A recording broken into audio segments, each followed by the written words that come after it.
Hello, and welcome to another episode of Myths and Stories, a Destiny 2 lore podcast. Today, we are starting a new series, and this series it's a little bit different than what we've done in the past. Typically, what we do is we find a subject, something like the Braze, or the Awoken, or the Fallen, and we kind of do a history. We kind of do a timeline because I I think that's one thing that's kind of missing from Destiny right now is that, or maybe that's something that's driving the intrigue or the mystery is like, where did all of this come from? How did this happen over time? Like, how did we get from where we were to where we are? Well, today's episode, we are shifting gears to do a story within Destiny that uh, is important to Destiny, but is kind of takes place in the background. There's no real foreground on this topic, and so what we're dubbing this one is the story of a renegade, and we're going to talk about Shin Malphur, uh, the Dredgens, the story of Lumina and Rose and Thorn and all that jazz, because it's a really cool like cowboy renegade story, and that's what we're doing. So, with all of that out of the way, we're just going to dive right in. Myth. Where do we start? Well, we're starting at a bit of an unlikely place for those that are maybe unfamiliar with this tale.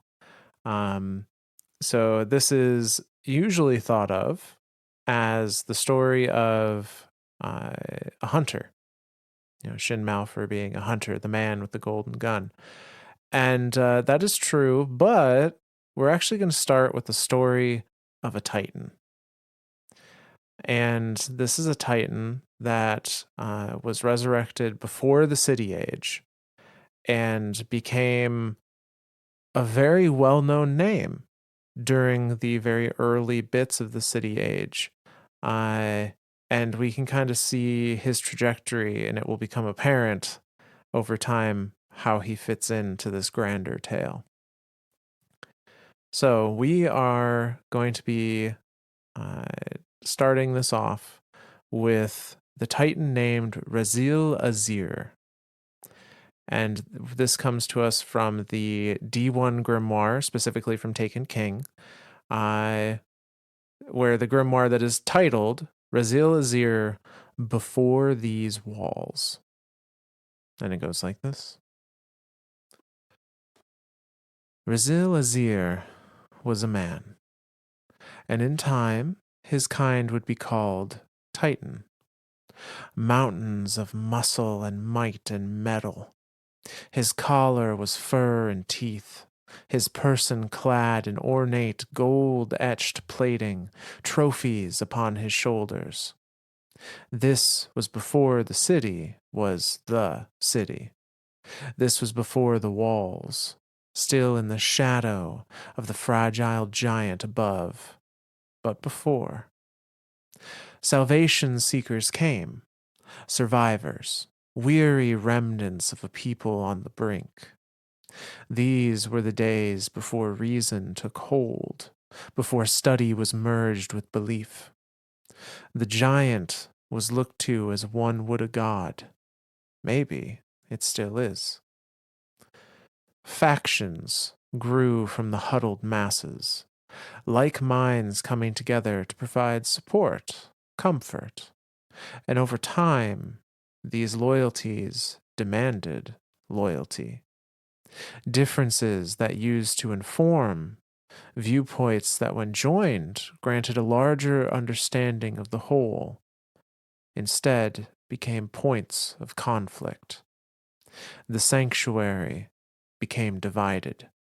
The shadow of the light grew darker. This, humanity's last oasis, slowly fading to a mirage. Great, powerful men and women, the risen, stood at the faction's sides. Protection, enforcers, misused possibility. Misery crept into this false paradise. Yet hope lingered. Seeing the cracks in the society born beneath the giant's fractured shell, some among the risen challenged the disillusion of all that could be. They would no longer serve as instruments of oppression. They would be more.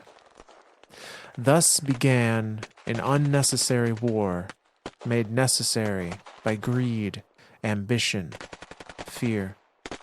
And in the chaos of this struggle came the scavengers, aliens with appetites, a common enemy. And in the end, the scavengers were repelled, and the factions fell, their grip broken, though their beliefs remained. This was the earliest days of the Guardians, when might found purpose. Prosperity was within reach.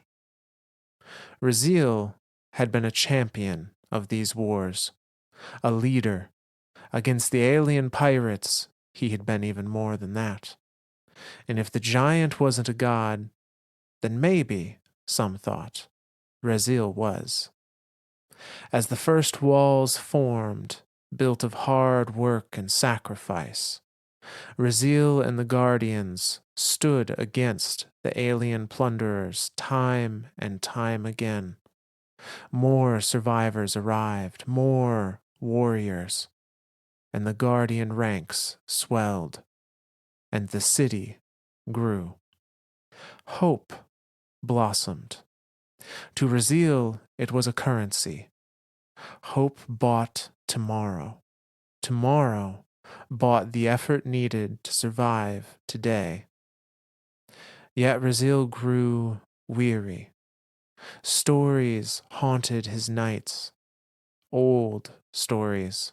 Those no longer told. Those locked behind tight lips for fear of what they may invoke. Whenever the sun dropped below the horizon and the moon rose high, Raziel's thoughts wandered. How safe was safe? How long could they fight with the darkness still writhing? So every day, Raziel would fight and build and protect.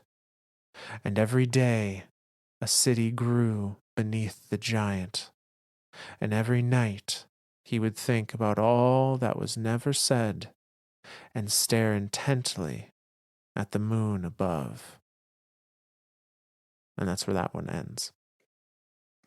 So this is normally where I chime in with 1,001 questions, but I'm gonna take this a little bit differently this time, since this is more of a story being told rather than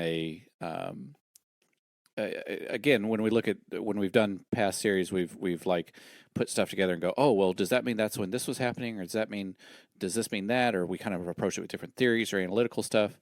But this is very much a story being told. So the only thing that I'm going to kind of put in here a little bit is this one card takes place over a very large amount of time. Yes. From the beginning of the like pre-city age, with all the risen fighting each other, all the factions that have been being created. I'm assuming these are, New Monarchy, Future War Cult, the Vanguard. What's the fourth one? Myth. Who am I missing? So not the Vanguard at this time. Oh, not the Vanguard. Okay. The Vanguard was a political body put into place later when the city was actually built. But very possible that we saw New Monarchy, Future Oracle, Dead Orbit, or the predecessors of those. Gotcha. And probably many others that have not survived to our time in game. Oh, sure. I guess I've never looked at factions that way, of like the ones that we have seen. Hell, looking at it today, there are none. Right? But yeah, looking at the factions that we have interacted with in what I'll put in quotations as present day Destiny, yeah, we've only ever had the three, and now they're gone. And so really the only faction we have left is the Vanguard, and even that's kind of like slowly fading into like this council of different different. What would you call? I guess different species, the Cabal, the Yeah. Elixni, and all that. Okay. Yeah. And of course it talks about the Risen here, and all the fighting that they had, and very bad times were the dark times and the pre-dark times, I guess, the early days. And then it talks about the pirates, the pirate races that are coming in. That's very much the Elixni. That was the main threat throughout most of the City Age, pre-City Age, into the City Age, all the way into Destiny 1, when you're rezzed in a field of them, and you're like, Yep. Elixni, run! And now they're pretty much.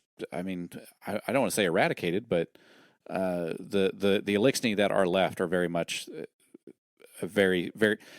There's no true house anymore except for House Light. So it's like, and then possibly House Merchandising. Those are that, and even House Merchandising is kind of like, meh, we don't really deal with that guy. Again, and then he talks about all these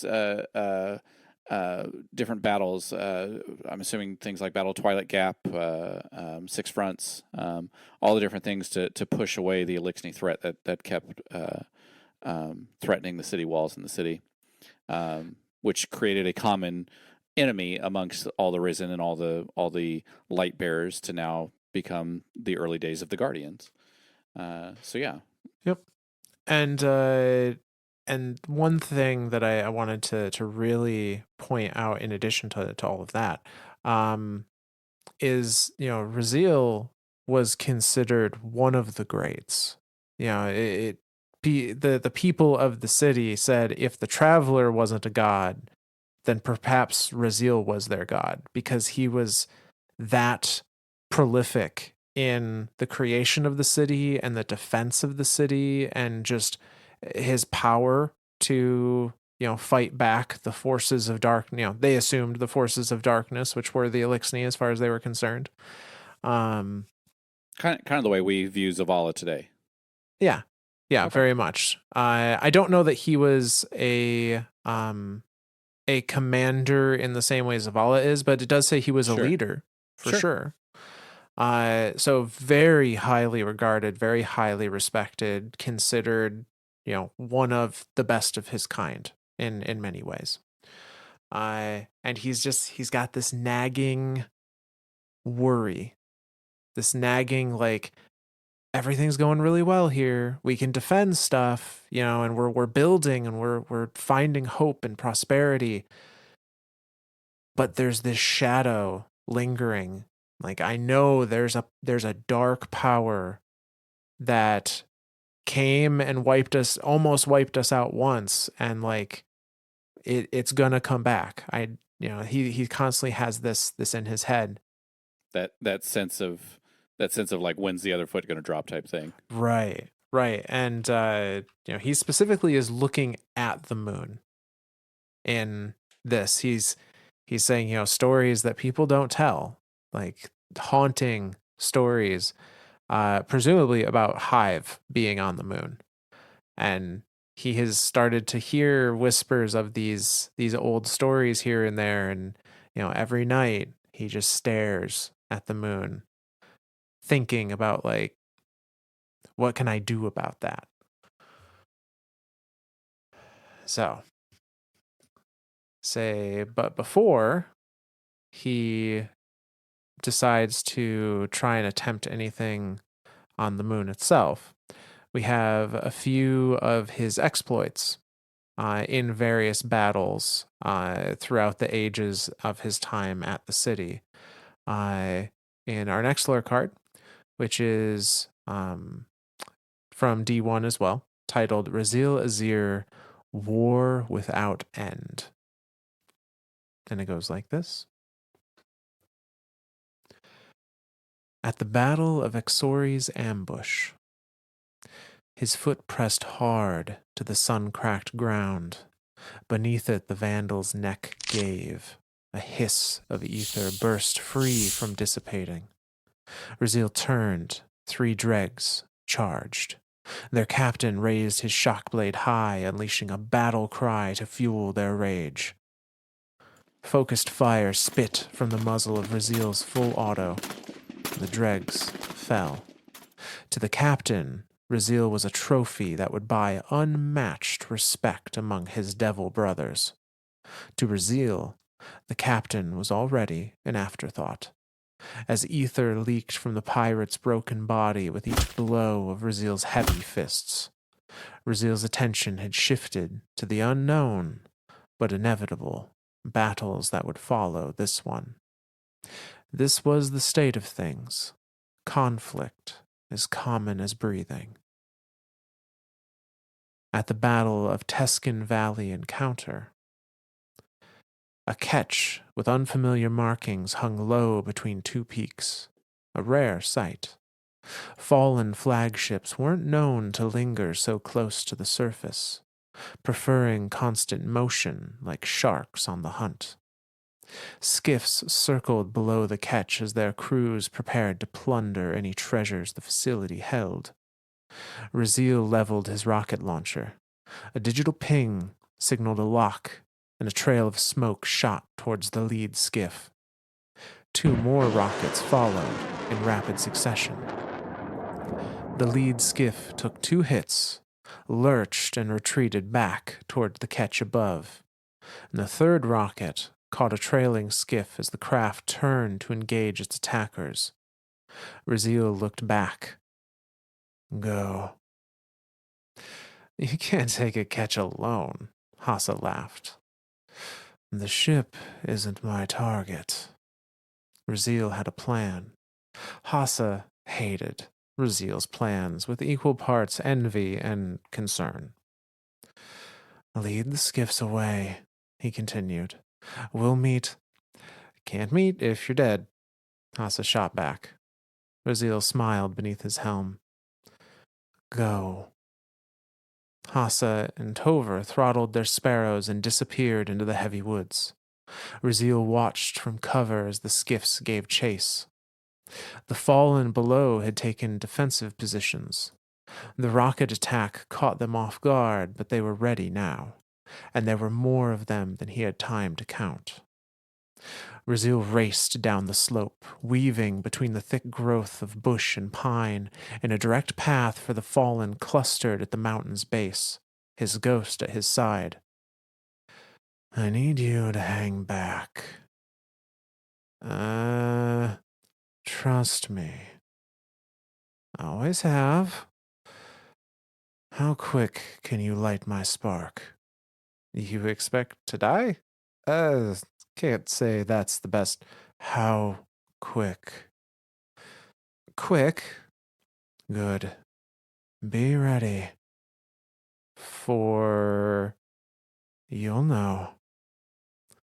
Raziel's ghost slowed as the Guardian hit the valley floor, and the fallen opened fire. Raziel leapt from his sparrow as it transmitted away, his rifle spraying lead at the entrenched pirates. The fallen's arc bolts peppered Raziel. Eager dregs rushed and were met with death as Raziel marched forward. A massive blast cratered the ground a few feet from the Titan. The ketch turned its guns on him. Another blast impacted to his left and he stumbled. A third exploded directly in front of him, and Raziel fell. From the tree line his ghost watched as the fallen celebrated and a skiff drifted down from the ketch above. The circle around Raziel's body parted, and the imposing figure of their Kel stepped forward to admire his prize. The chittering excitement quieted to a steady drone as the Kel lifted Raziel's limp body by the neck. A chorus rose among the crew, growing louder as the Kel hefted Raziel over his head for all to see. Raziel's ghost darted low through the crowd. He didn't like Raziel's plan, but now he understood it. Distracted by their Kel's triumph, the ghost's presence went unnoticed until a beam of light swept over Raziel's body, and the mood shifted instantly, cheers turning to ravenous shouts. And the Kel's gaze fell to the ghost as the beam faded, and the circle began to collapse, the fallen set to pounce. And as the Kel moved to toss Raziel aside, cold steel met the underside of the alien marauder's jaw, followed by a red flash as Raziel pulled his cannon's trigger. Ether spewed in an angry geyser, and the Kel's grip loosened. Raziel hit the ground and unloaded 5 more rounds into the fallen leader's torso, and the monster dropped. Frenzied, the Kel's crew closed in like a flood. Raziel's ghost lifted above the fray, frantic. Now, now, now. In one motion, Raziel rose from a crouch, his fists clenched and raised high as a storm of arc light built within him, and his full might raining down on the Kel's chest. The shockwave of Raziel's attack hit like a meteor, shattering the Kel's body and any fallen within the Havoc Storm's radius. The remaining fallen staggered, knocked back and dazed, and Raziel triggered his sparrow, and his ghost flew to his side. "We leaving?" "Before that catches upon us." And Raziel punched the throttle as the fallen crew opened fire. Let's never do that again," his ghost pleaded. Raziel didn't have to reply. If war was a constant, then never was an illusion. One more. This one at the defense of North Canal. Winds from the south caught the smoke and began to clear the thick air. Slowly, the citizens of the small, snow-covered settlement came out from their hiding places. Raziel surveyed their faces, each weary but flecked with hope. Living in the wilds was all they had known. Surviving, fighting, hiding. These people had heard stories of a safer place, but tales of a better life were so rarely true. Raziel and his companions had been tracking these fallen for weeks.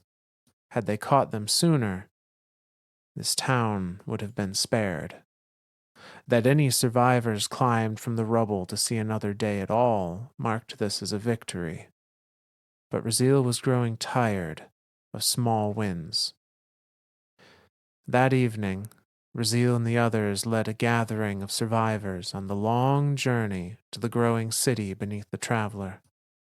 Some settlers remained behind, choosing to stake their claim in the untamed wilds. Raziel admired their resolve, but never looked back. He knew whatever death these brave pioneers avoided that day would come to them someday, in one form or another. And that's the end of this one. Holy cow. Titan doing Titan things. Yeah, no, I love everything about the way he he very much attacked this problem head on like a Titan would. Yeah. I love the idea of him just like rushing in and just like, I'm gonna kill whoever I can and then I'm gonna die. You just be ready. And his ghost is like, this is stupid. That's not a cool idea. And then he does his thing, draws the Kel out, which is that's the goal. You take the Kel down, cut the head of the snake off right at the head and call it good.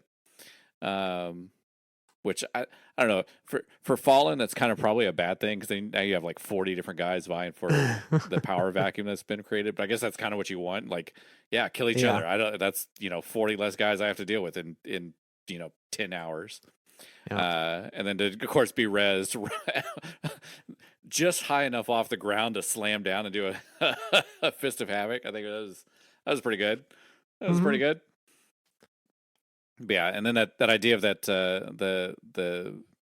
those towns just kind of being left out there. In Destiny, we always think of the last city as the only city. We never really go visit these little towns. Like at D2, that was kind of the first time we visited anything that wasn't the city, and that just being the farm, which is now defunct. Right. Yeah. Very much abandoned. Like all those, like, to me, the farm that you see in game now is very reminiscent of like that's the inevitability outside the walls of the last city.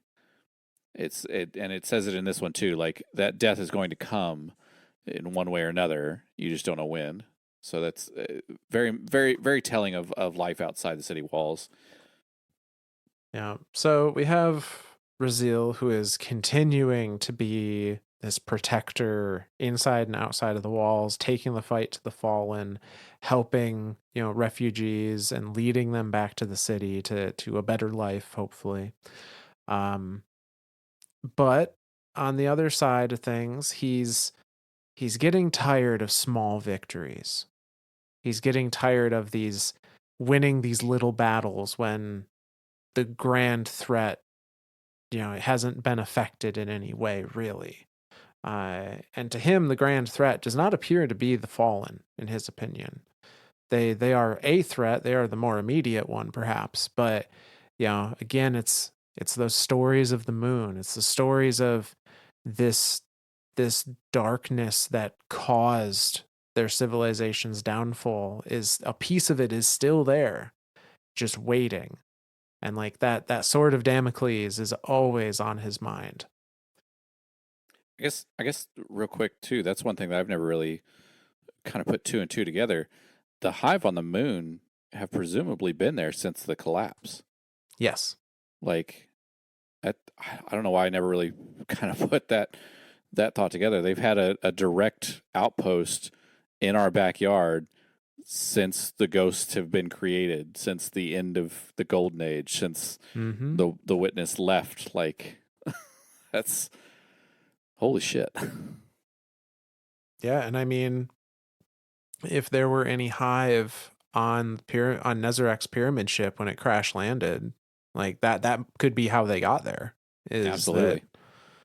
That, they were crew members on his ship or battalions on his ship that obviously didn't get to join the fight, and now they've got this planet that they're just kind of stuck on.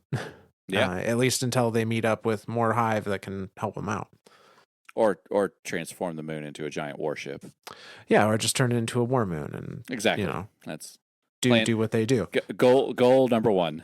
Turn moon into warship. So, needless to say, there's just this nagging thing, and I don't even know that there hasn't been an indication that Razil knows that there are hive there, or that I don't even know that they call them that or know that they exist. They just know that something real bad is on the moon. Some piece of what caused the collapse is on the moon. And so eventually the inevitable happens. And we see this in a little while later, actually, in the Rise of Iron expansion. The next grimoire is called Legends and Mysteries, Razil Azir, the Whisper and the Bone.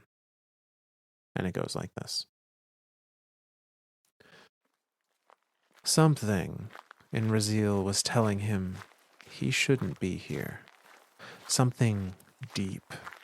Something resembling fear. He knelt, examining the dust-covered pile at his feet. The skulls had been discarded with little care some time ago. Decades, maybe longer. The doors carved into the rock face were arcane, dark, gothic, other, and very large. The jagged finery of their archway spoke to an artistry that only served to strengthen the sinking feeling in his gut. Razil had come to Luna in search of nightmares, and after his long journey from the growing city beneath the traveler to the ends of the earth and beyond, he found himself face to face with the remnants of stories he had hoped were nothing but lies. He stood, a large man made small against the massive, looming doorway. The knot in his stomach was telling him to turn back. But instead, he moved forward, toward the doors, sealed as they were, for ages untold. After only a few steps, A shrill, heavy scraping cut the air. The massive doors were opening. Brazil steadied his rifle as a lone shape floating just above the ground appeared from the deep black beneath the threshold. The figure in the doorway, a dark, ethereal woman, cloaked in tattered ceremony and armored with ornate bone, danced in the air. Raziel and the demon woman held their ground, contemplating one another. With no warning, the silent intimacy of the moment was broken by a booming, angry call from within the door. The sound, thick and pained, echoed across the narrow valley and then fell silent.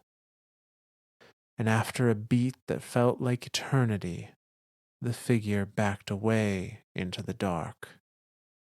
But the doors remained open, an invitation or a dare. Raziel did not know which, nor did he care. The mighty Titan took steps forward. I'm not sure this is a good idea. His ghost's concern was impossible to mistake. Not sure that matters. We've come, we've seen. Maybe the best course here is to warn others? Gather an army? Maybe. I'm just saying, it's possible that you can't handle whatever it is we've upset here. We've woken nightmares. Raziel's attention was singular, focused intently on the dark beyond the threshold. The hive were supposed to be gone. The ghost mulled the full consequences of this mistaken belief. They've been silent for... But they're not silent anymore. That scream, these doors, they're best left alone. I can't do that. Raziel continued forward, toward the dark, toward the unknown. Stay here. Excuse me? Get distance. We don't know what this is, what's coming. Can't risk you too close to an unknown. And if you fall where I can't find you? If I fall, if I don't return, run. Tell the others, warn them all. There are worse things than pirates. And Raziel steadied his rifle and stepped into the dark as his ghost lingered. Hours passed, maybe more. Time was lost in this place, and with it any remembrance of hope, of promise, of purpose, in the longing for a brighter tomorrow. Down amongst the shadows there were no tomorrows. Down in the abyss there was no hope. Raziel's footfalls echoed, lonely, measured steps with no guarantee of purchase. At any moment, the world could fall away and he would be lost, the forgotten hero of foolishly sought nightmares. And then a presence, sweeping and dreamlike. Raziel leveled his rifle. He could sense the witch, but found it impossible to track her in the dark. Raziel opened fire, short, focused bursts to light the ebony corridor. The demon witch circled just beyond the reach of each burst glow. And Raziel kept firing, using the short flicks of light to gain his bearing. The witch laughed, and a thick cloud of black engulfed Raziel. The Titan kept firing, but his movements were restricted. The cloud confined him, caged him. He could hear her moving just beyond his sight as her laughter rose in pitch, cutting into Raziel's mind and soul like a tempered blade. Raziel flinched as the wicked woman began to speak in a tongue that resembled torture more than language. The pain was searing, complete. The demon approached the writhing hero, and as she spoke, her violent words began to take shape, morphing from syllables of death to a known offering of haunted human languages. The demon woman leaned in close and whispered intimately, and Raziel's ears bled as she spoke. I am the end of morrows. Zyor the blessed, Zyor the betrothed. I am the coming storm. These are not my words, but prophecy. Your light will one day shatter and die. For now, it simply offends. And you, dear, sweet, fragile thing, shall be made to suffer for your transgressions upon this holy ground. And as the witch fell silent, her hateful voice was replaced by a growing chorus of hungry, manic chittering and the rising thunder of an approaching flood. Raziel had come looking for the terrors that hide just beyond the light, and he found them. Or maybe they found him. That's the end of that one. Porque no los dos. Yeah, so this is definitely the first interaction of a guardian and a hive. Yes, I think so. I like the absolute first one. That just blows my mind to think like he. Do we know which wizard this is? Because obviously this is a wizard. Yep. So she names herself as Zyor the Blessed and Zyor okay. the Betrothed. Okay. Xyor. Okay. I was thinking she was trying to pronounce one of the worm gods. And not quite. But trying to pronounce one of the word gods in human language, and therefore having like kind of like the same thing we do with Mithrax, where it's actually Mithrax or Mithrax. Okay, but she's naming herself there. But God, he could have come across anyone. He could have come across Crota, Fogoth. I mean, there are countless numbers. Omnigul. Like there are countless number of high-ranking hive that are on this moon. A cool. It's Maroc. Like there's so my brain is being flooded with names of anyone he could have come across, but to even come across just and again, this is kind of me being the pretentious guardian, some no-name witch. Is still obviously like at this point in time is still a huge threat because again they've only been fighting Elixni up to this point. We see a lot of hive on Earth, but it wasn't that way in the beginning or in the early days. So yeah, like that's got to be kind of terrifying from the viewpoint of a guardian to come across this thing that is just so powerful, like genuinely powerful versus like. And again, I'm not trying to downplay the Elixni at the time, the Fallen at the time. Because they were definitely a force to be rivaled with, especially when they gathered all their forces.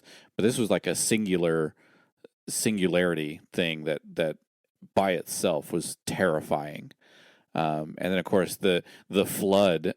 All like I'm literally picturing this dark hallway and just thousands upon thousands of thrall like crashing over each other in a wave of bodies coming to get this guardian. Like that's got to be downright fucking terrifying. For this to be like your first interaction with what is a hive. This is hive. Anyone's first interaction. Like like you said, this is presumably the first time a guardian has seen a hive, so he doesn't even have that. stories from other Yeah. people about like what they can do. Like The only thing that he has an inkling on is the fact that his ghost calls it a hive, and that's it. yeah, yeah, they know these things are named that, but that's where their info stops. That's it. Yeah. So a fun fact, and uh, we'll visit this again late a couple entries later. Zior, the uh, hive witch here, actually is vanquished by us in Destiny 1. Oh shit! Is this one of the mission ones? Yep. Part of a particular exotic mission for a particular hand cannon that we will be talking about. Whatever could you mean? I wonder. But yeah, she is the final boss for that exotic quest. That now explains why the name doesn't ring a bell for me, because I don't know that I did that in D1. Yeah. I know of it. I knew of it. I just don't know that I ever got it completed. So we have, he is in this dark place alone with this wizard that has blinded and binded him, and there's a wave of thrall coming towards him. And we have another very long card. These ones all are going to be kind of on the lengthier side. That explains what happened next.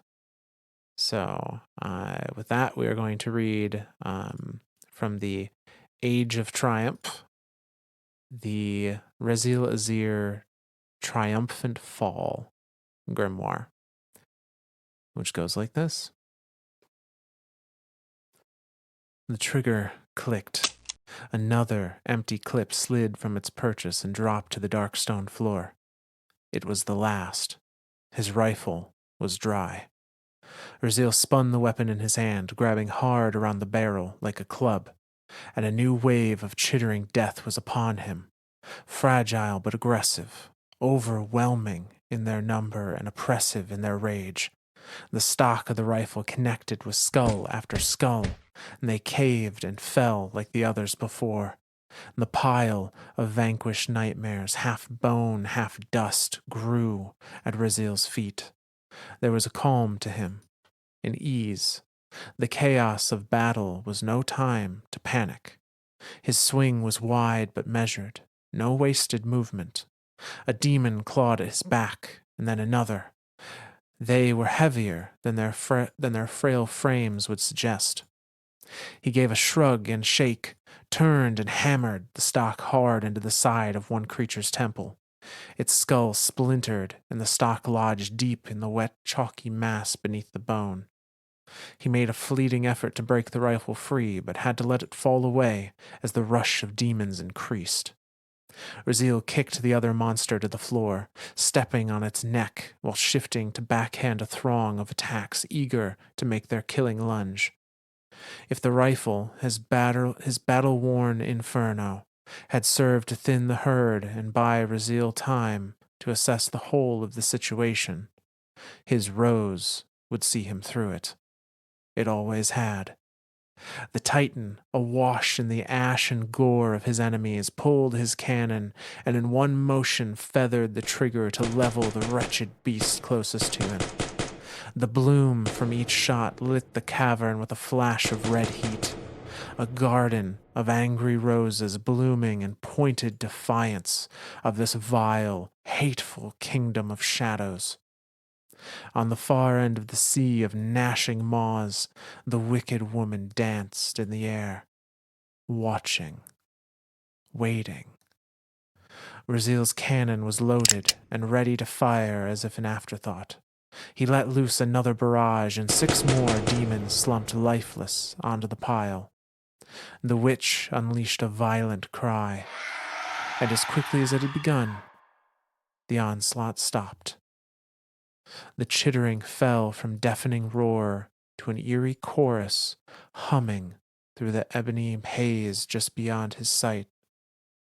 Rezil stood, straightened his tired back, and took long, deep breaths. The storm had not been weathered. He could feel it in his gut. He stood now, not at peace, but within the eye, the swirling, terrible lull before the waves came crashing back once more. The wicked woman laughed, a horrid, grating screech, followed by footsteps, heavy and hard. Doom, doom, doom. Brazil squinted against the dark as he slid new lead into his cannon cylinder. A shape took form, approaching from the deep. A being of might and mass that dwarfed the Titan.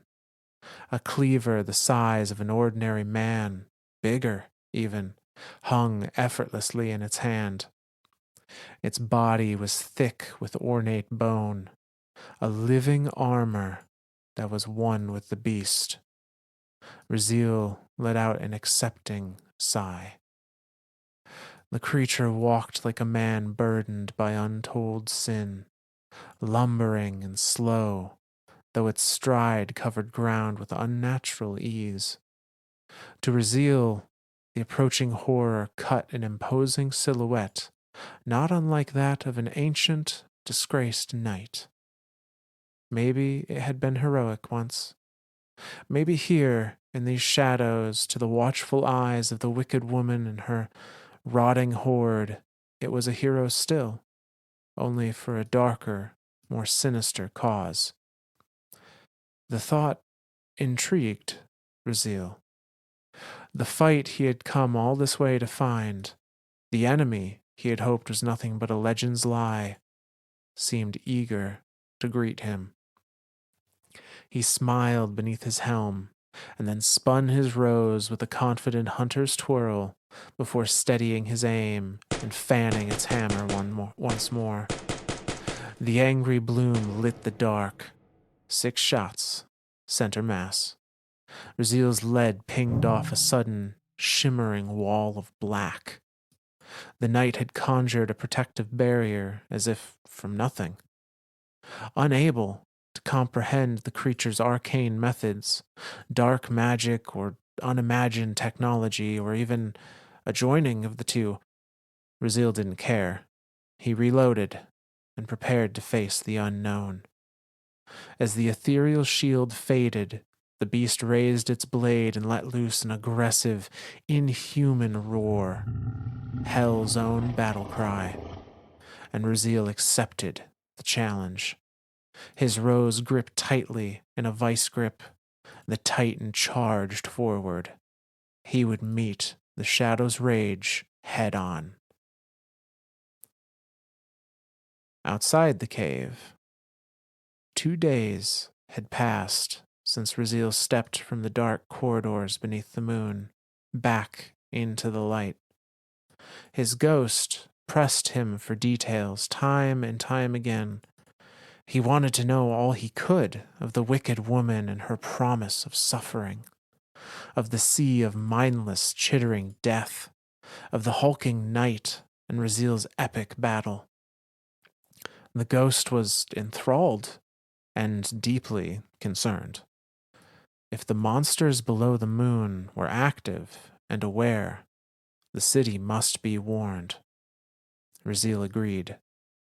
As they watched another Earth rise from the lonely quiet of the lunar surface and planned their long journey home, Raziel pulled fragmented bone from the pouch that hung on his left hip, a reminder of the evil that lurked beyond the light and the last remnants of the wicked woman's night. And while he recounted once more the events of his time in the shadows, he took his rose from its holster and began grafting the bone to its steel frame. Just another trophy from another battle won. It was only later, and far too late, that the first whispers came and the bones revealed their true, jagged purpose. And that's the end of that one. Holy shit. Well, I think the only question I have here is this a named knight or is this just a knight? This is an unnamed knight. However, worth pointing out that this knight was apparently the I don't know if they use these terms, but husband to be of Sure. Zyor, Yeah. the witch. The betrothed. Yeah. Yeah. No, I'm 100% And agreeing with that. yeah, so she introduces herself as Zyor the betrothed to Raziel.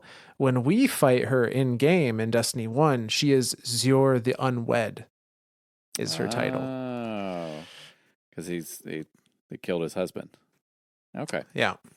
Okay. Yeah. All right. At first I was thinking like, was this Crota? Did he did like as much as it was a shitty way to come face to face with anyone? But if it had been Crota, he wouldn't have walked away. Like, there's no way he would have left that pit. No. But he does make it out. He makes it back to the surface. Takes him 2 days to get there, to get in and out. Makes it back to his ghost, and then they start warning the city and do all that. And then of course he starts doing the bad thing. Battle trophies are not always, especially the World Destiny, silent. Yeah, maybe not the greatest idea to hang on to the bones and body parts of the various creatures in the Destiny world, because so many things in the Destiny world come back to life, like including us. And I feel like that should be like a prime thing to be like, hey, maybe I shouldn't hang on to like a finger or something like that, and maybe just let it be. Maybe don't pick it up. Maybe just let it stay there, buddy. Though for what it's worth, he would have no way to know. That's true. Like, presumably Ahamkara aren't a thing that's known really yet in the city. And because like when were the hunts then? Oh, the hunts were well after the city age. Yeah. So, yeah, I mean, he wouldn't necessarily have had that kind of conventional wisdom. And again, this was the first altercation with the Hive, as far as we know. So, like, he doesn't even know what to call that barrier. Like, he doesn't know, is that magic? Right. Is it technology? Like, is it some bastardization of the two? Like, what is even happening here? I just put 6 rounds in this dude, and he just took it, and now he's coming at me. I'm like, that's cool that he won, but to win against an unknown, like, he doesn't even know that he hasn't actually won. So Raziel returns to the tower triumphant, warns them that like the Hive are active on the moon. They're still there. They're still doing whatever they're doing, below the moon's surface. That to me is still kind of like the mind-blowing thing, is like, he doesn't even know what to call what they're doing. Right. It's right. This really is truly that like first encounter, like one man going in as I don't even think that he thinks of himself as a scout here. Like, he thinks of himself like, I'm going to end that looming threat. I'm going to be the Titan to bring peace to the unknown battle, to end the war that nobody knows is being fought. And he comes back as just a scout, essentially, and much darker things are happening up there on the moon. Yes, they are. So we see the next step in Raziel's story. We take a break from the lore, from the Grimoire cards, and we instead pick up the lore card on a Titan exotic, one that is probably very well known to any Titan main out there, the Heart of Inmost Light. It has owned the meta for quite some time, but I don't know that many people have actually like hit L1 to see what the story behind it is. Let's be real. They're Titans. They don't know that lore exists on their cards, on their armor. Well, we're going to read it for them because we do care. It is important to our story here. So the Heart of Inmost Light says this. He was a man, He'd been another man before that, and another man before that, and another, and yet another. How many lives now? How many deaths? He came to believe that each time his ghost brought him back, he came back a new man. But he was a new man who carried with him the burden of all the lives before him, one after another, and each and every one of them weighed upon his shoulders in a way that only Atlas could comprehend. But he was a Titan, muscle and might and metal, a mountain of it, they said. There was no burden he could not bear, is what they said. He nodded and waved away the adulations. He went to his quarters each night in the half tower he had commissioned. He laid in bed, his feet incapable of stillness as 1,000,000,000 insects scurried their way up and down the sinew of his muscles, instigating perpetual and maddening motion that all his muscles and might couldn't stop. An insurmountable restlessness that prevented what little respite he could find in this nightmare-fueled sleep. Yet he was a champion, a leader, the bright shining example of all that was good and enduring. There was a city to be built, a species to protect, extinction to prevent, invaders to repel, wars to fight, lives to live, deaths to die. What was it he had said once to one of the newly risen? The light shines brightest in those it consumes. And oh, how he felt consumed. He stood up from his bed, crossed to the window that framed the entity that had cursed him. Though it chose not to speak to him, he knew what it wanted, and the only way to end its curse was to give it what it wanted, to destroy that which would see it destroyed. Maybe then he could sleep. And that's the end of that one. These are some terrifying nightmares, man. Like these are terrifying. Yeah, the bug thing, like, ugh. Like, I get Yeah. I get those ones every once in a while where like all your teeth keep falling out. I don't understand those, but apparently that's a really common nightmare for people to have. Yeah. Yeah, this bug thing. Ugh. Yeah, it's poor guy. He's having nightmares. He's got, this like just world weariness about all the fighting he's had to do across all of these different, lives, different resurrections. I mean, that's the life of a guardian. Yeah. And he's heralded as a champion. He's heralded as, the strongest there is. Certainly there's nothing he can't do. Unfortunately, when, as inspiring as someone like that can be to others, when you put somebody on a pedestal like that and you decide that they are perfect and that they have no weaknesses, you're also removing the possibility of them ever talking to anyone else about having a problem. Yep.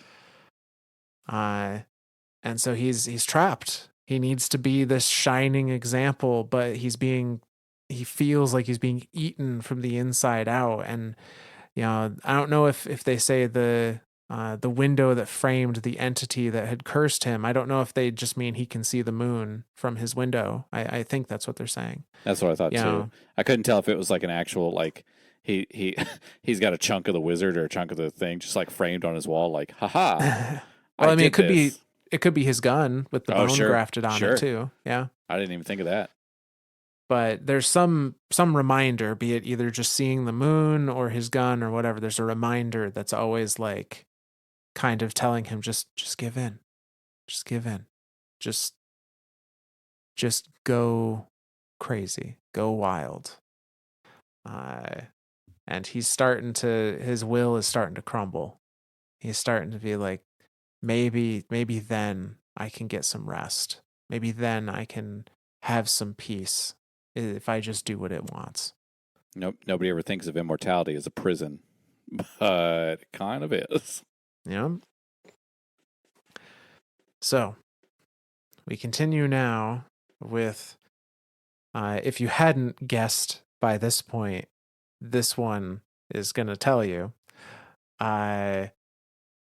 what became of Rezil Azir and how you may know him under a very different name. So this comes to us from Destiny 1, Ghost Fragment Thorn. And it goes like this. The noble man stood, and the people looked to him, for he was a beacon, hope given form, yet still only a man. And within that truth there was great promise.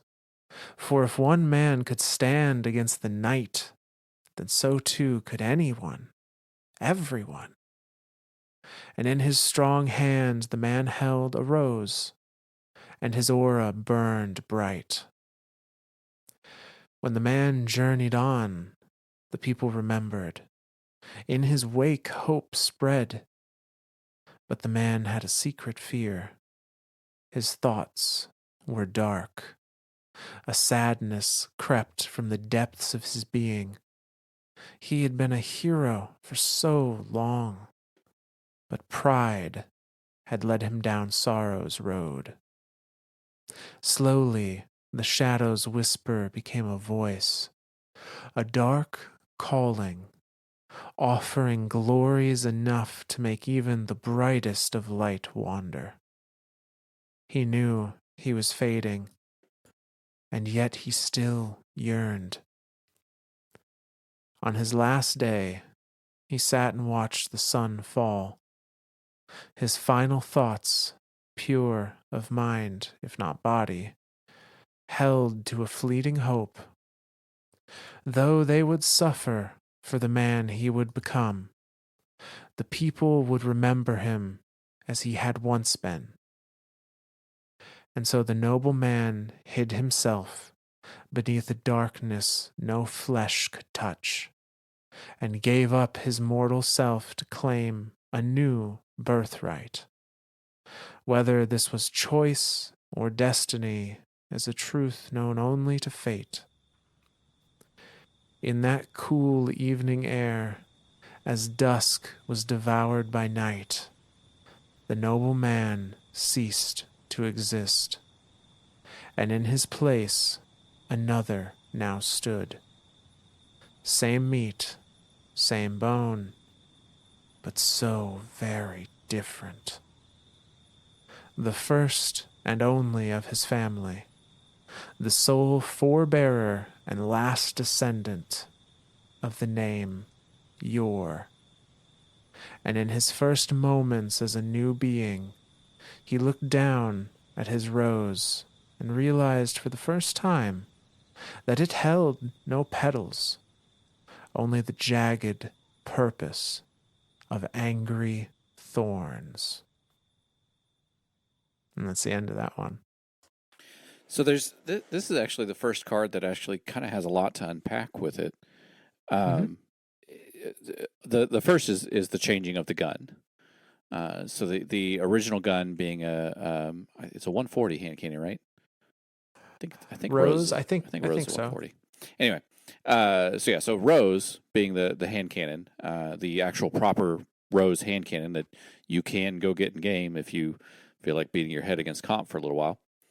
Yeah. Because that's literally where this thing excels at is PvP. And him having grafted those chunks of chitin and hive bone and bits of hive and shit all over it, has now transformed this rose into the gun Thorn, a weapon of sorrow. There are several weapons of sorrow. There's the Oh, what the hell's the machine gun? Osteostriga? That's it. Yep. Yep. Yep. Obviously, Thorn being the first weapon of sorrow. But yeah, it has completely transformed this gun. Like it is no longer this uh, beautiful light bearer's weapon. It's now this jagged creation of death. Like it the only purpose it serves is death. Um, and then there's so on happening at kind of the same time is the transformation of the man wielding this gun. He starts off as this titan, this beacon of hope, this immovable object on the field of battle. This crazy man that's going to jump in and fist of havoc stuff after he's died and been rezzed, into now this dark being, the first of the Dredgens, to become Dredgen Yor, to become this tired. I say to become this tired, battle worn Titan, but that's really that man died that night. That tired, battle worn Titan, and again, died is in a metaphorical sense. Like I think that needs to be understood too. Is this is still the same being? It says so in the card here. Same meat, same bone, different guy. Like he's found new purpose, and that purpose is death. He has essentially become the ender of things. So yeah, it's a very very very dark card. This one is. Yeah, and I do think it's also worth pointing out that the line that he had a fleeting hope, though they would suffer for the man he would become, that the people would remember him as he had once been. So he's changing in the kind of metaphorical sense, but he's also changing his name. He's adopting the name of Yor, Dredgen Yor, to be specific, in hopes that the legacy and the hope that his previous self as Raziel Azir wouldn't be tarnished.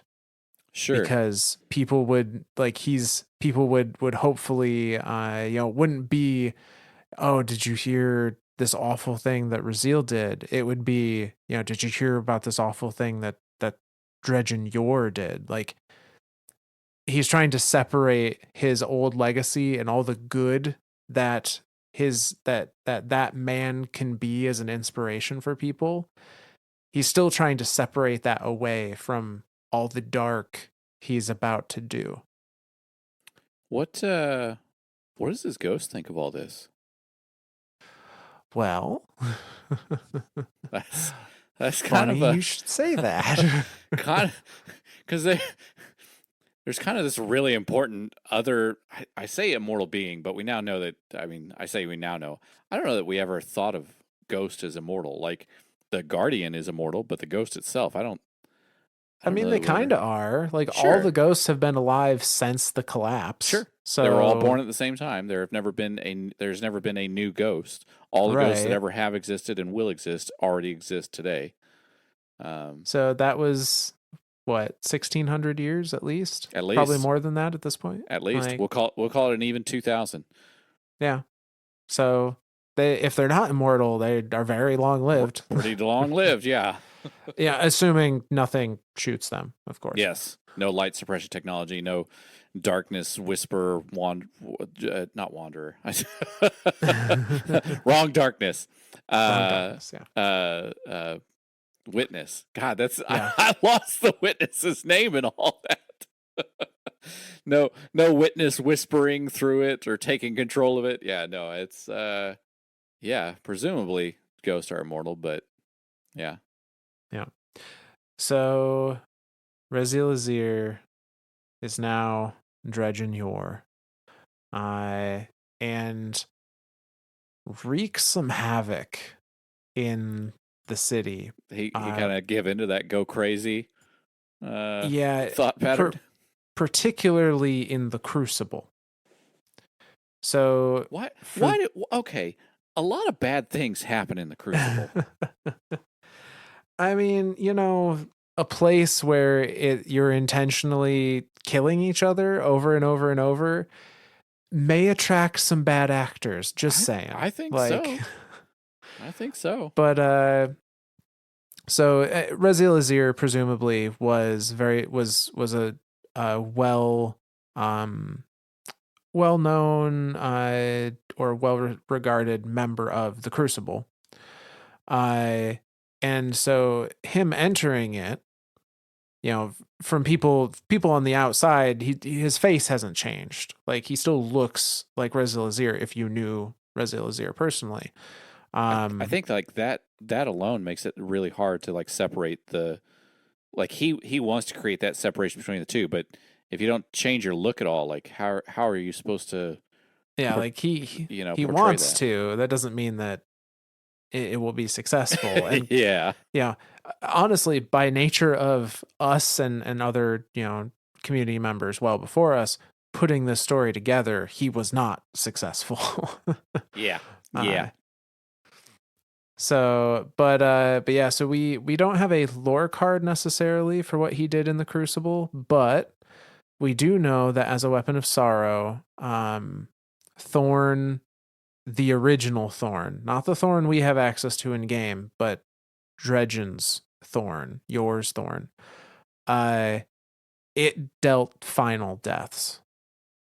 He killed their ghost and killed them.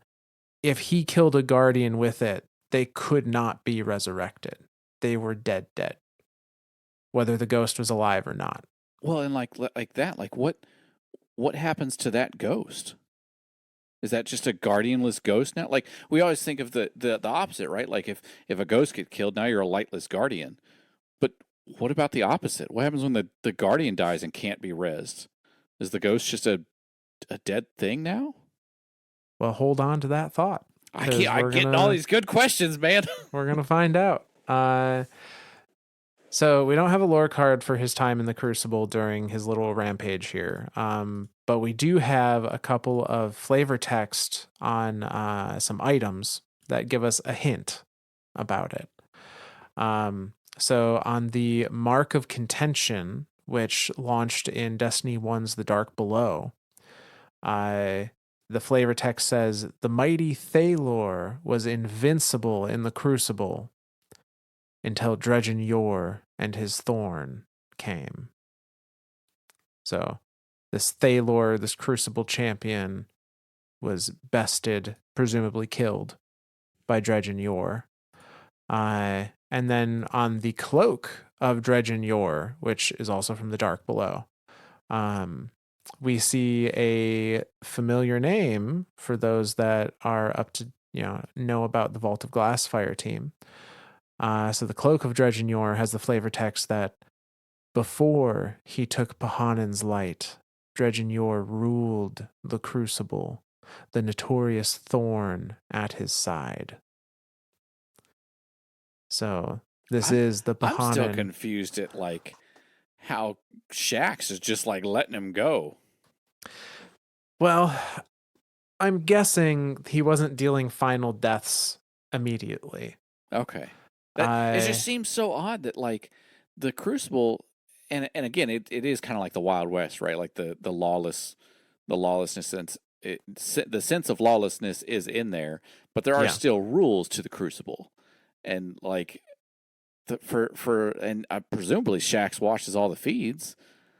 That just kind of blows my mind that he just would.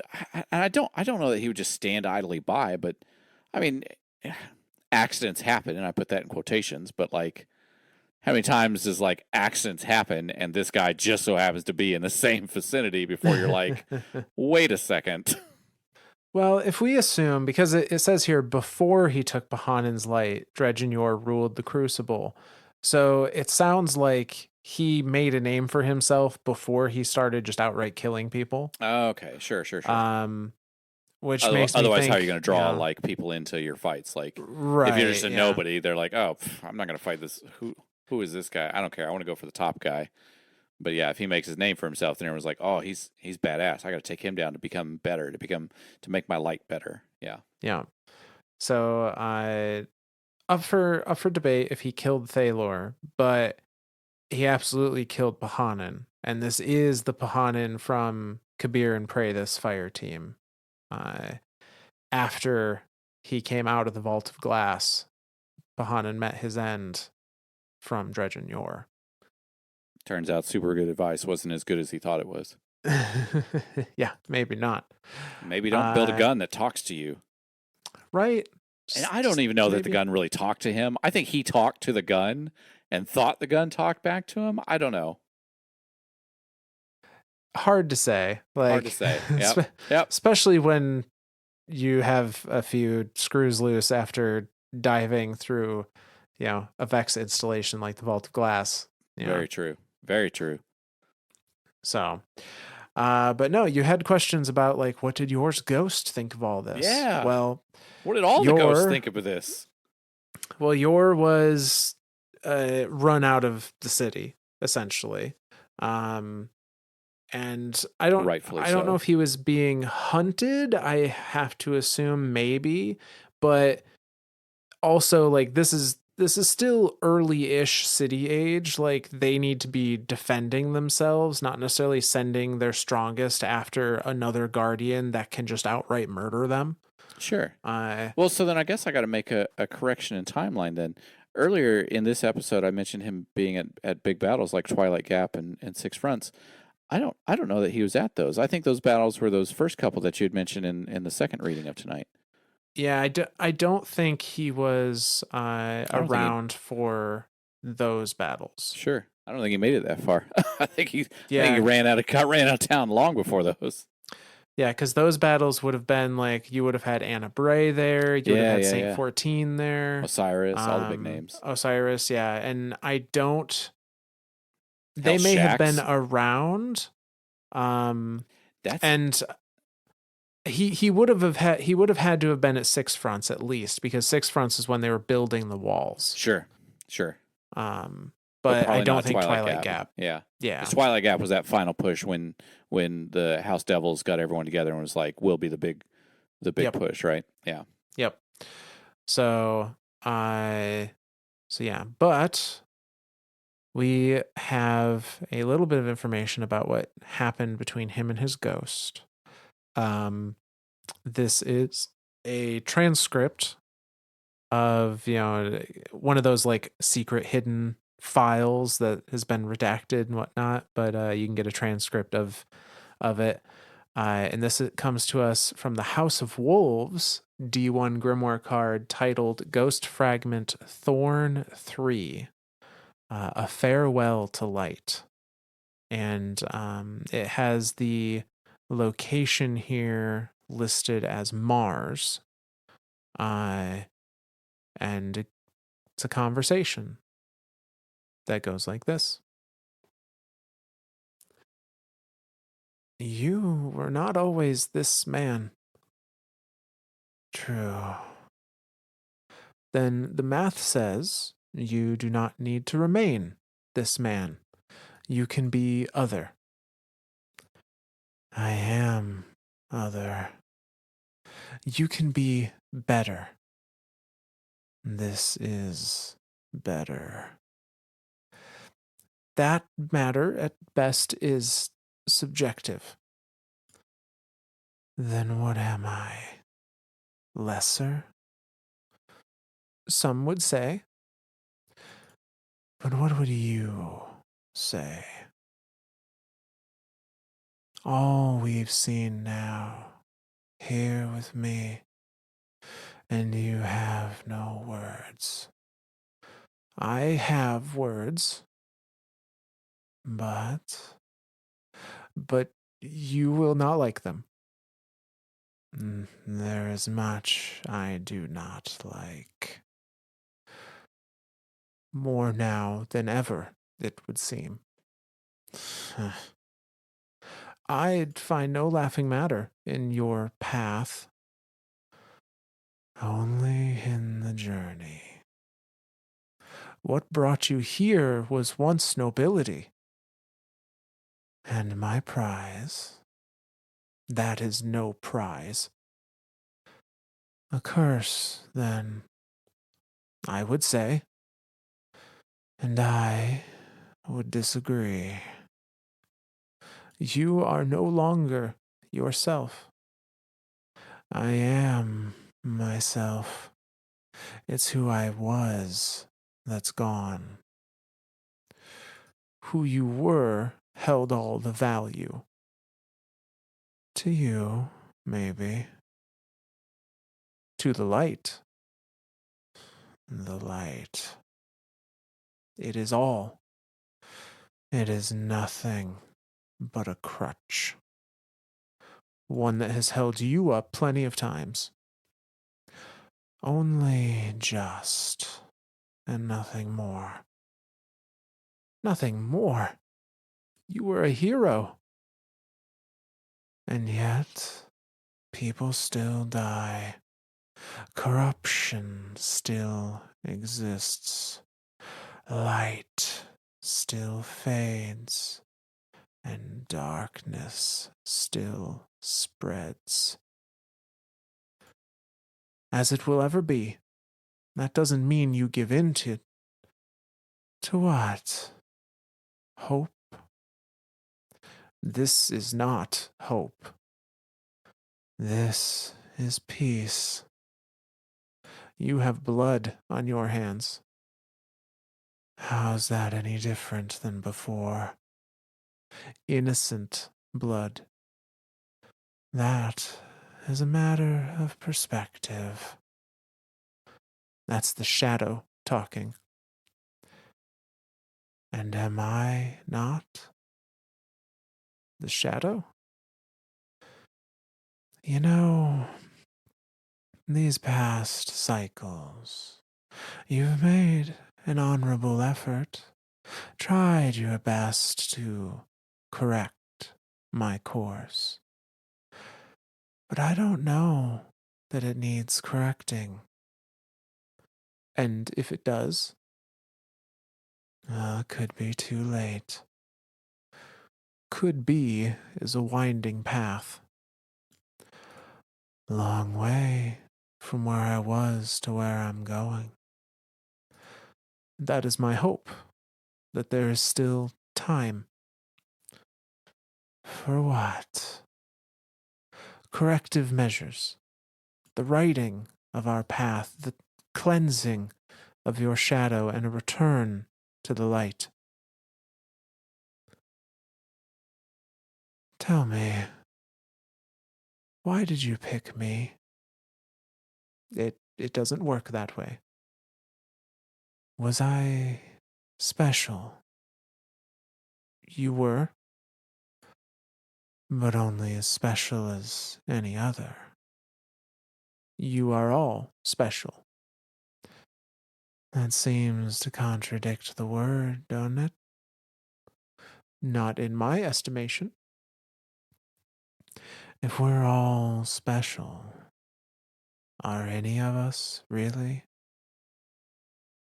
And is that what you want? To be special? You dismiss, but it is a very serious question. Is that all you're after? Is that all? Is that what all this death is worth? Am I already not more than the rest? Looking at you here now, the smoke, the ash and bone at your feet mark you as so much less. Maybe. And yet, here you are. Meaning? You have been at my side every step of the way. Where else would I be? Yet you disagree so thoroughly with my change in perspective.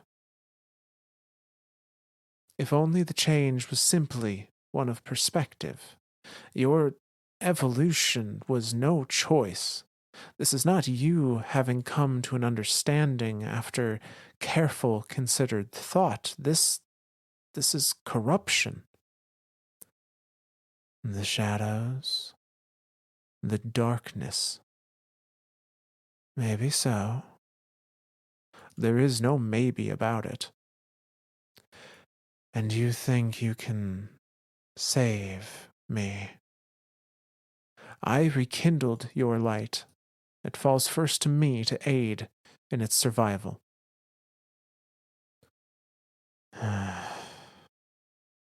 I tire of it.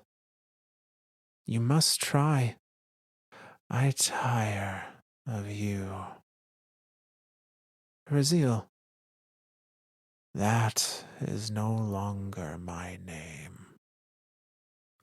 I will not speak the other. It doesn't matter. This is where we part ways. I will not leave you. No, I am leaving you. Without me, your journey ahead will be more than any one guardian can handle. That's the point. It's been some time since you saw me as worthy of walking among those I once called brother and sister. Yet, anymore, I feel as though I am worthy of so much more. Without me, you will die. Someday. Won't be the first time. Consider this my last good deed.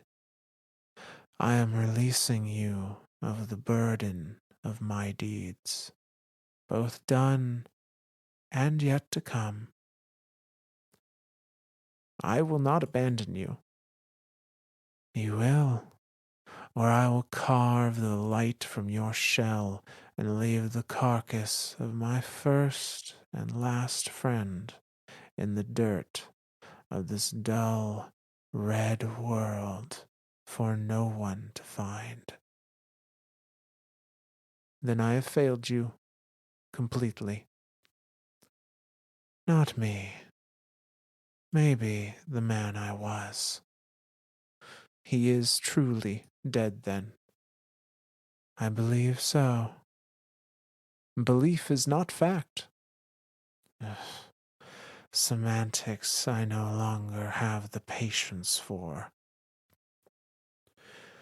When you speak of me, use my proper name. Tell them of the man that stands before you, not the ghost of the hero I once was. You will always be Raziel to me. If you cannot let that man go, you will forever taint his legacy. All the good I have ever done will be washed away in the fire of who I have become. If you care, there's still promise in you.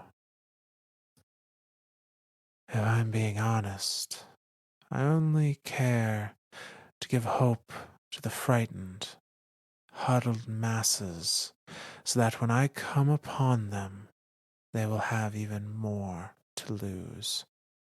Their pain will be greater, their screams more pure. Nothing dies like hope. I cherish it. You're a monster. And now finally you see the truth. Raziel is truly dead. So I've said, long live Dredgen Yor.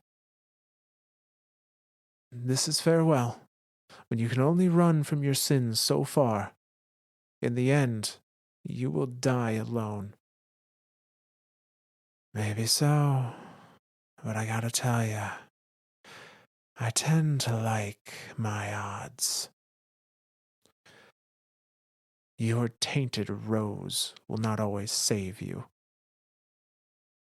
Old friend, it already has. And that's the end of that one. Wow. Wow.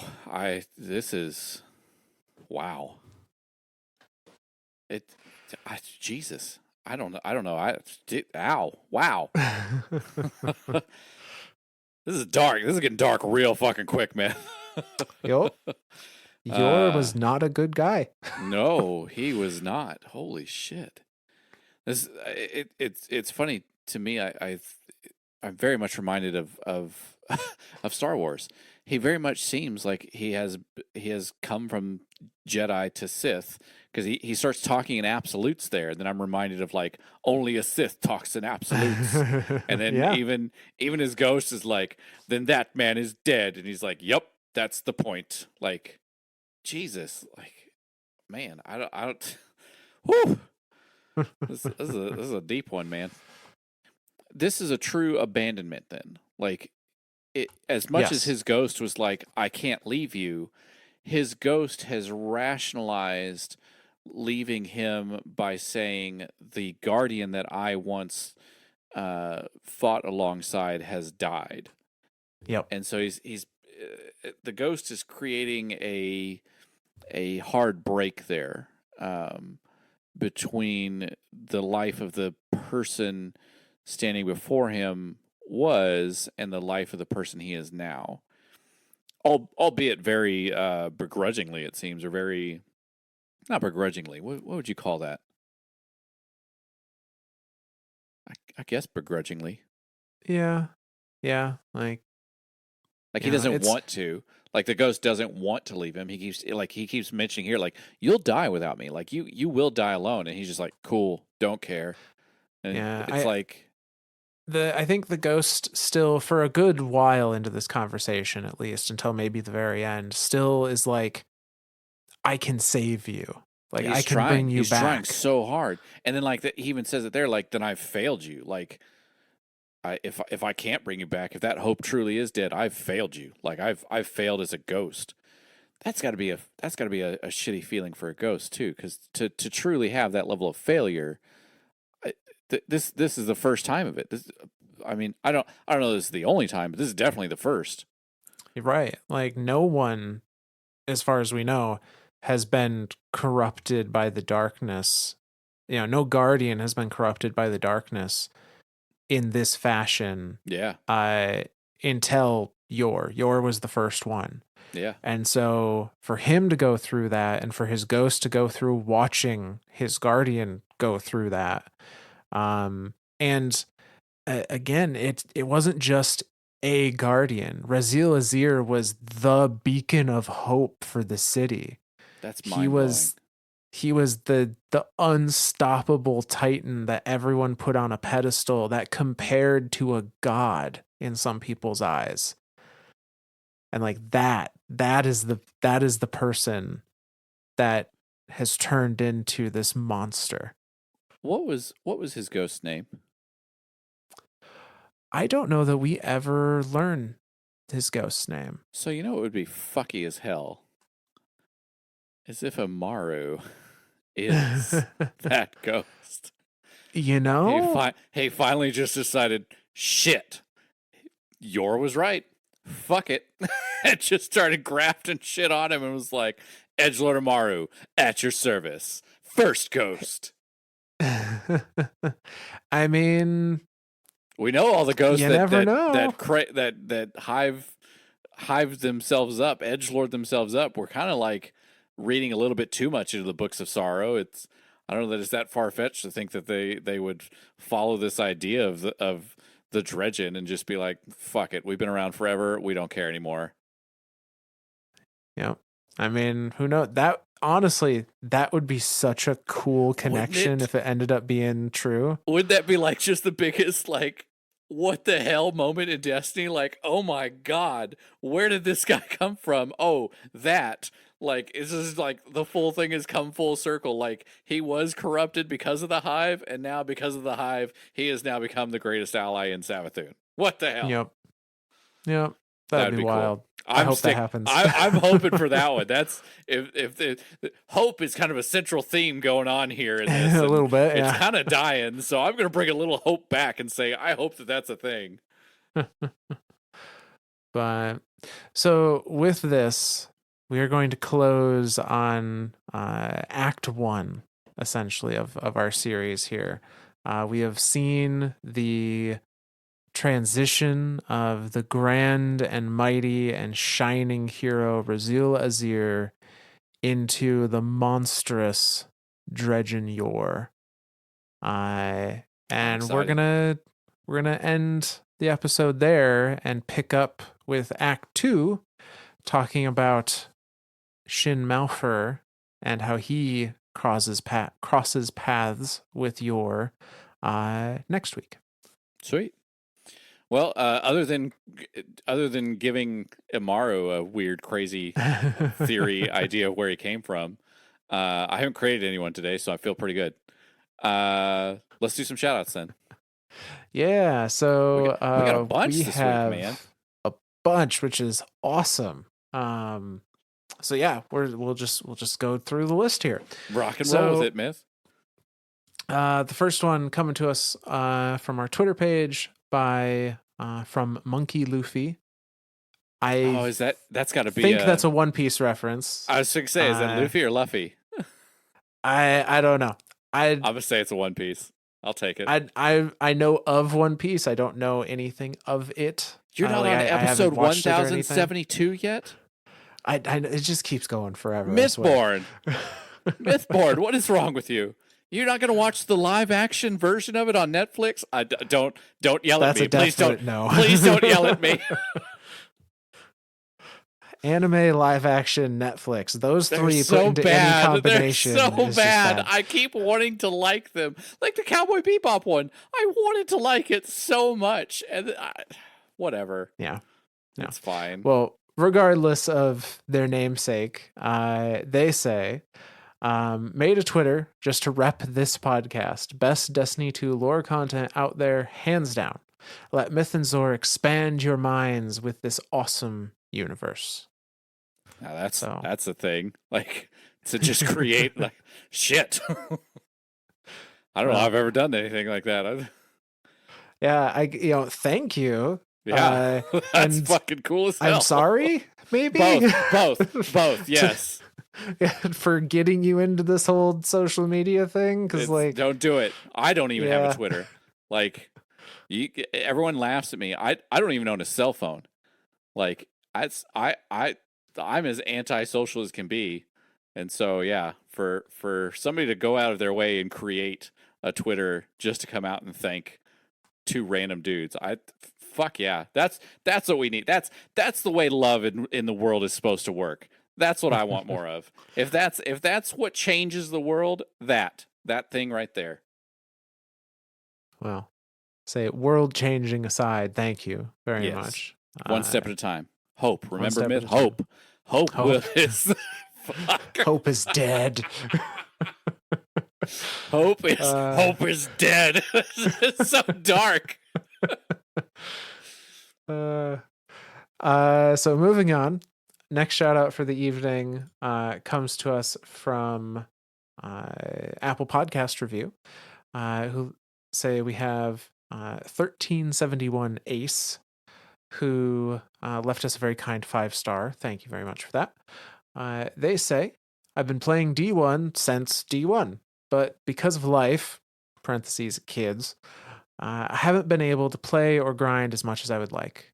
Between Mythborn's unmeasurable knowledge and Zorialis's crazy theories and unstoppable crying, a very warlock thing to do.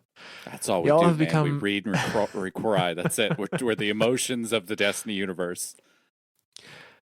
They continue, y'all have become a bedtime ritual for me and my daughter, a young guardian in the making. And from this cran eater, thank you for being you. Well, you know what? Fuck yes. Don't let your daughter hear that. Holy shit, man. Bedtime stories for guardians. You're going to make me cry. A very warlock thing to do. A very warlock thing to do. You keep eating crayons, and I'm gonna keep crying. We'll take it. That's damn, Yeah, man. that's pretty cool. That's I very love it. special to be I a love it. part of that in some small way. So I my that's my whole awesome.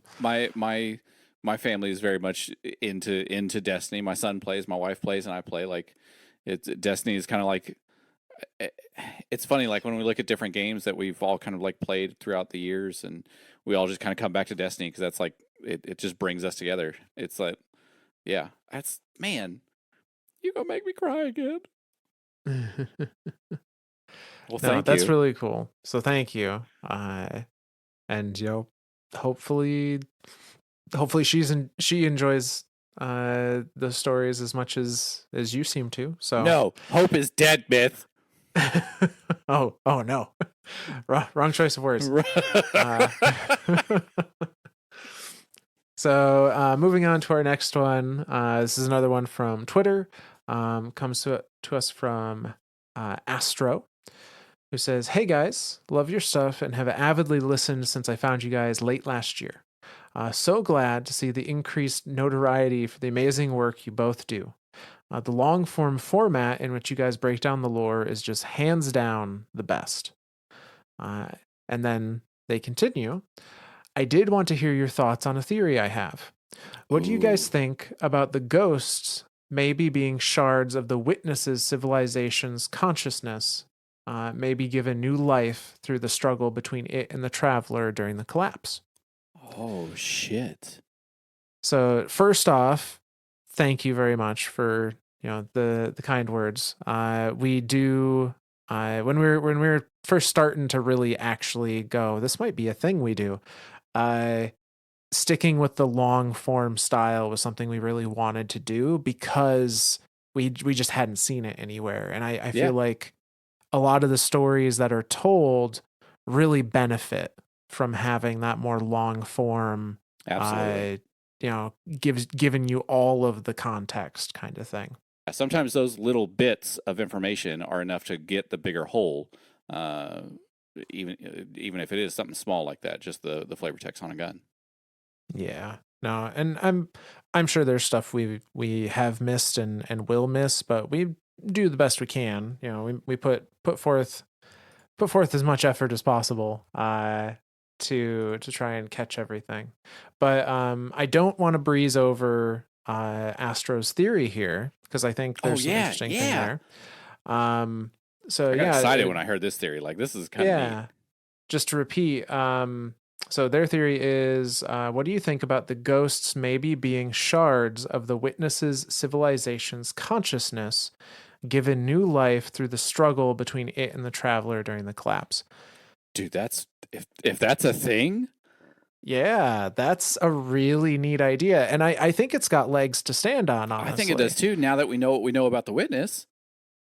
Right. So, I guess spoiler warning for anyone that still hasn't seen the big witness origin cutscene, go see it And because then I'm going check to out our spoil it. previous episode on the Yeah. on the Yeah, and said then watch cutscene. that. But no, so that was your warning.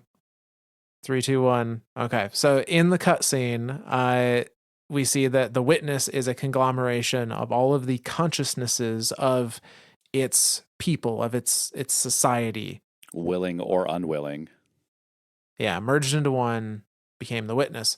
Now we talked about in our episode, kind of analyzing that based on the visuals and the way Asa refers to them as the first victims of the witness. We don't think everyone was willing in that merging of minds. And Oh, it what is a if the very interesting unwilling became the idea. ghosts? Exactly. If Oh those two shit. forces meeting and those unwilling consciousnesses that didn't want to do this in the first place saw an out when Yeah, the light like met the the dark. singularity of an impossibility, like where Mara came into the two. Right. Oh my god. And to further kind of support your theory here, Dude, if this is a there's thing, a there's a lore card that's an interview between two ghosts.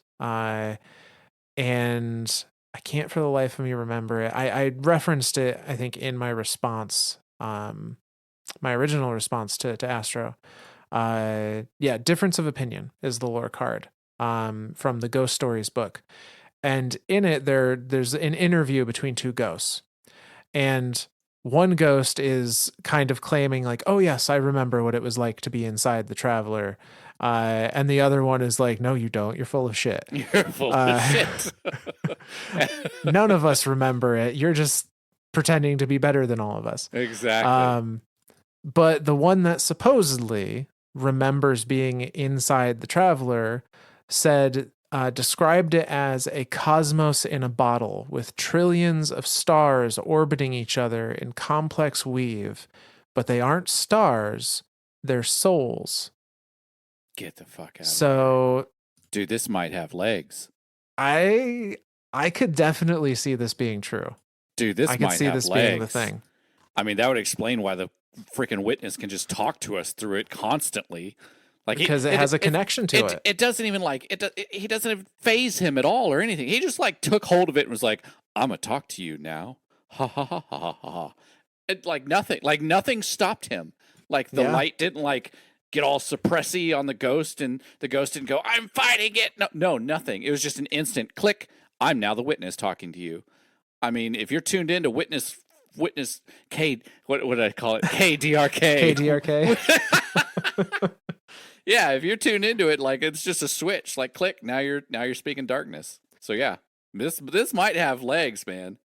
It makes total sense that the witness would be able to control our ghosts, or any ghosts at that matter, if they were literally once a part of it. Yeah. So you know what? Until proven otherwise, I think this is probably something that we can at least assume is a possibility, a highly likely possibility. I would think within the next 2 seasons, we'll know. We'll know. That's kind of I hope so. I think we will find something out before Final Shape, and if we don't find something out before Final Shape, then it'll be part of Final Shape. So somewhere in the next, I'd say 6 to 8 months, we will have a definitive answer on what is a ghost and where does it come from and what actually happened during the collapse. Yes, absolutely. I think so. Because we're definitely getting more and more answers by the season. They're slow answers, but they are answers. Slowly but surely. But yeah, so thank you, Astro, for enjoying what we do, and thank you for also having a really awesome idea. Yeah. That now I'm really excited to find out if it's true or not. That's going right up there with Raziel's ghost being in Imaru. There you go. Those are top 2. Well, top 1. They're both tied for 1. So moving on to our next shout out, another one that comes to us from Twitter. This is from John, who says, "Can't wait to listen to this at work tomorrow. I binged all 90 episodes in 2 to 3 weeks, and I'm so excited for the next one." Jesus. This is what COVID has done to everyone. Everyone just binges everything, and like, I'm not upset about it. I'm just saying, like, that's kind of the norm now, is you find something new that you like and you just don't stop listening to it. I can't say this is a COVID thing because I did that with Bife way back in the day. So yeah, I can't okay, I get it. But thank you. Well, yeah, I mean, I'm glad you haven't gotten sick of us yet after that's what I'm saying. All that. Like, people get sick of me in like a day. I would probably get sick of me. My wife has to put up with me and she gets sick of me all the time. But yeah, I'm glad you're excited about the next one. That's awesome. Yeah. Our next shout out is another one from Twitter. This one coming to us from Detail Orientated Defender. Holy shit. And they say, gotta be a warlock. Maybe. Although Defender could be Titan. Oh. This was in response to our previous episode talking about the origins of the witness cutscene. They say, "Loved this episode. Unveiling is one of my favorite lore books, and light suppressing staves sounds a lot better than what I had coined them previously, which was darkness forks. Anyway, great work." Nope. I think you had the better one. Darkness forks wins. That's yep. I want a whole cutlery. That's a hard word. Cutlery set. I want a darkness fork. Would spoons be light then? Because they're circles. Oh shit! Yeah. I want a darkness fork, a light spoon. What would a knife be? A Vex knife? Oh Vex are shit! kind of on the. They're Well, not really one or the other. It'd be a hive knight. It'd be a hive because it's sword logic. A hive sword. Yeah. It's got to be. Okay, so a hive, a darkness fork, a light spoon, and a hive knife. That's what I want. That's my Christmas wish list. Boom. There you go. I'd start searching Etsy. I'm sure you'll find something. Oh, there's all sorts of stuff. But moving on to our next one. Also, thank you. Since I keep forgetting the thank yous. Myth's real good about the thank yous. I'm real good about hearing stuff and just like smiling and being all happy in my chair. So next one comes to us from Dova Stars, who says, just wanted to take the time to say thank you for covering his lore. This is in regards to arcade episodes. I didn't play much Destiny 2 when Cade was still around, but I'm a Hunter main, so I was very curious about him. It was truly wonderful to get to hear his story and see why he was such a treasure. Great episodes. That's the other reason why we do it, because we know that there are people out here that they just don't know. Like ever since Destiny became a free to play model, there's a lot of stuff that has and maybe not since it's become a free to play model, since the whole sunsetting thing. There's been a lot of stuff that's been kind of lost throughout the years, and that's why I love that even Bungie has created the archive for all the in-game cutscenes and everything like that.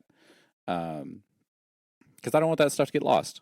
Like that's like this game means a lot to me, and so like to have this space that Myth and I have to be able to share or like we said, put all these little bits together and make one big whole.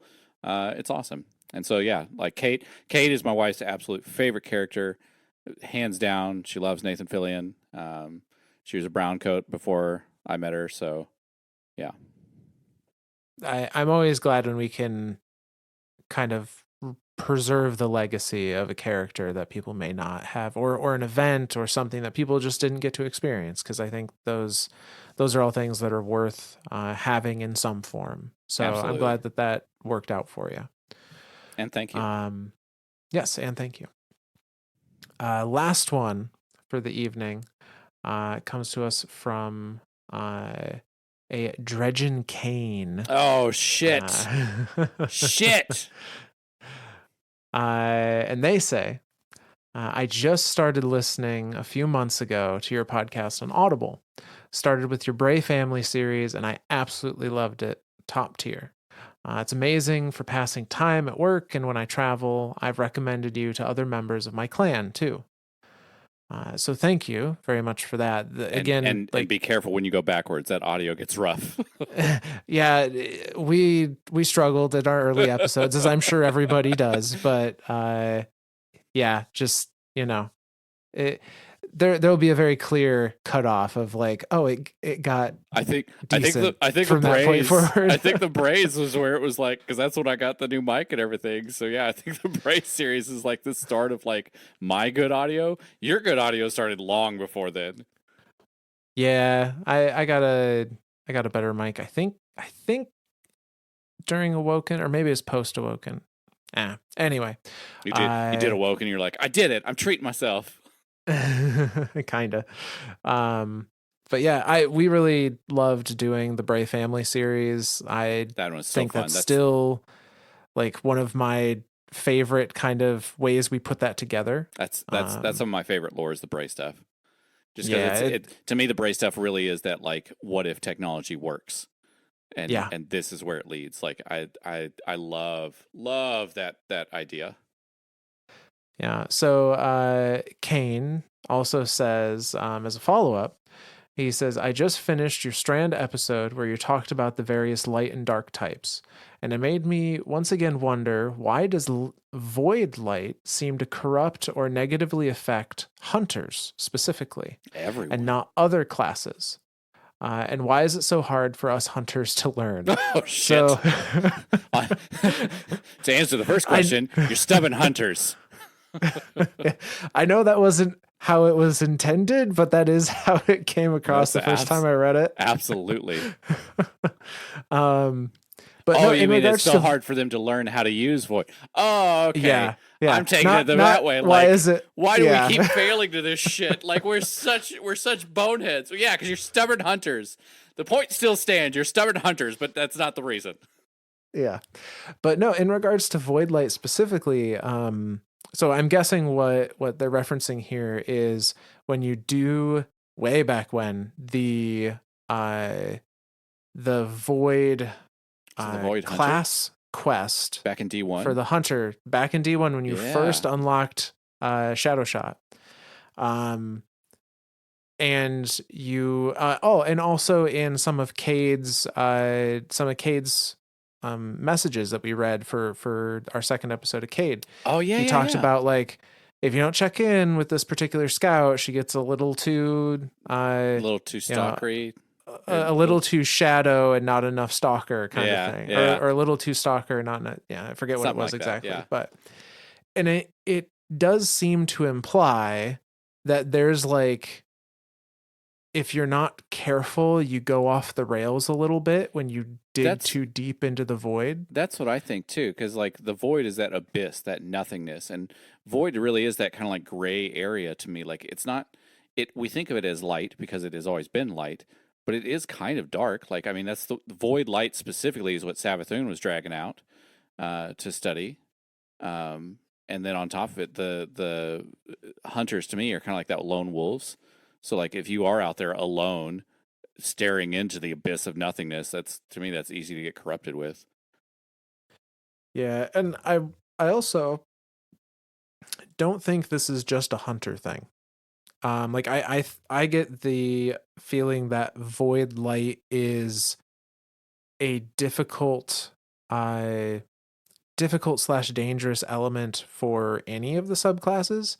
Um, Maybe not Titans as much because for them it's more about like projecting protection. It's not because their brain is I made of crayons. I mean, I wasn't gonna say it, but I pick on you Titans so much, but as soon as that bubble pops, where are all the warlocks running to? That fucking bubble.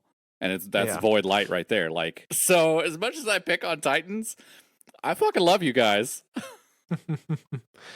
But I know that Ikora has referenced in a couple different spots. I think in her dossier notes, Oh sure. and in her dialogues about the void subclass, definitely during D1, I think referenced a Yeah. little bit in D2. Because She you talks start about off as how at least as a warlock, you start off as a void warlock.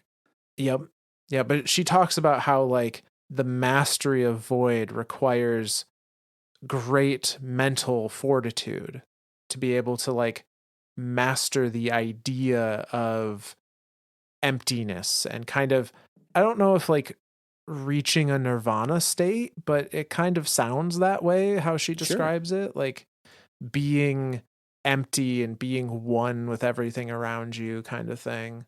Um so I don't think it's just that hunters specifically have an issue with void. I think it's void is just it's right on that edge Yeah. of light and dark, and because of that it's a little harder for everyone to really get a grasp on. Absolutely. Even us big dumb brainy smarties with our books and our warlocknesses. Yeah, it's hard for us too. Yeah. Even though we So start with it. that is all the shout outs for this evening. There were a ton of them. Thank you all. That was awesome. Absolutely. Especially after kind of have like a week break to come into that. Like Right. shit. Yeah, no, that was great.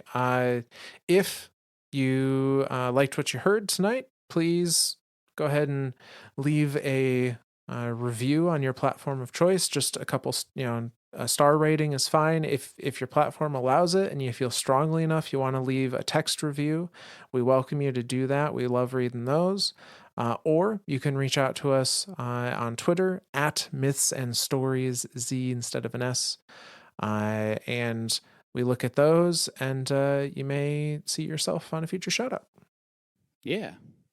Well, I guess I gotta end out this one with my thank yous. I didn't create anyone, so I can't thank anyone that I didn't create. So you know what? Thank you, Myth, for doing all the work.